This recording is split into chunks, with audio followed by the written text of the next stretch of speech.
اگر ایک آدمی کے پاس صرف اتنا ہے کہ وہ اپنے بال بچوں کے لیے مشکل سے بندوبست کر سکتا ہے، بلکہ مسلسل اسی کے لیے مقروض بھی ہوتا جا رہا ہو، تو کیا وہ اپنے بوڑھے والدین کو بھی ہر صورت میں خرچہ اور مال فراہم کرے؟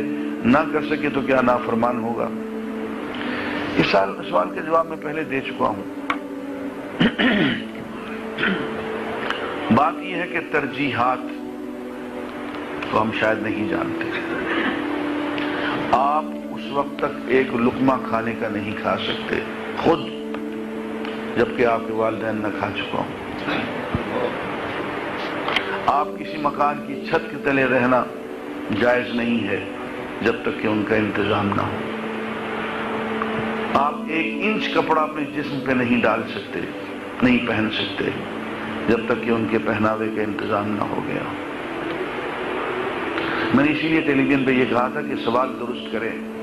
آپ یوں کہیں کہ اتنی مہنگائی ہے کہ والدین کو کھلانے پلانے اور ان کی ضروریات پورا کرنے کے بعد کچھ نہیں بچتا، بچوں کا کیا کریں، اپنا کیا کریں؟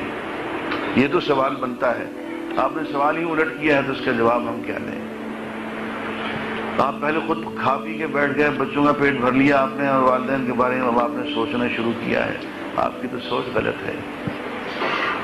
آپ نے بخاری کی وہ حدیث نہیں پڑھی جس میں 3 آدمیوں کا ذکر ہے کہ وہ غار میں گئے، بارش ہو رہی تھی، غار میں چھپ گئے، اوپر سے پتھر لڑھک کے آ گیا، غار بند ہو گئی۔ تو انہوں نے کہا کہ اپنے اپنے اعمال یاد کرو، اگر کوئی نیک عمل کیا ہے تو اس نیک عمل کا واسطہ دے کے اللہ سے بخشش طلب کرو۔ تو 2 آدمیوں نے اپنے اپنے اعمال کا واسطہ دیا۔ تیسرے کا جو تھا وہ یہ تھا کہ اے اللہ میرے بوڑھے والدین تھے، میں کبھی بھی ان کو کھلائے پلائے بغیر نہ خود کھاتا تھا نہ بچوں کو کھلاتا پلاتا تھا۔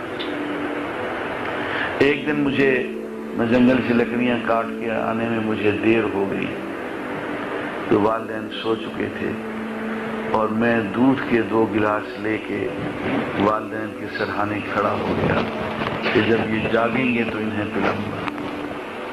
بچے میرے قدموں میں رو رو کے وہیں قدموں پہ زمین پہ سو گئے۔ میں نے نہ خود کچھ کھایا پیا، نہ میں نے بچوں کو کھلایا پلایا، نہ بیوی کو، اور ساری رات میں والدین کے سرہانے کھڑا رہا کہ جس وقت یہ جاگیں گے تو صبح کے قریب جب ان کی جاگ ہوئی تو میں نے وہ دودھ ان کو پلایا، اور اس کے بعد پھر ہم نے خود کھایا پیا۔ پھر اے اللہ یہ عمل اگر میں نے تیری رضا کے لیے کیا تھا تو اے اللہ آج یہ مشکل حل فرما دے، یہ پتھر دور فرما دے، اور پتھر ہٹ گیا۔ تو عزیزان گرامی، ہمیں اجازت نہیں ہے، اس لیے کہ والدین کے حقوق جو ہیں وہ حقوق نفس پہ فائق ہیں، وہ بیوی کے حقوق پہ فائق ہیں، وہ بچوں کے حقوق پہ فائق ہیں۔ تو جب تک کہ ہم ان کا انتظام پہلے نہ کر لیں، اپنا اور اپنے بیوی بچوں کا انتظام کرنا جائز نہیں۔ اور اگر پہلے ان کا انتظام کر لیں گے تو اپنا انتظام آسانی سے ہو جائے گا۔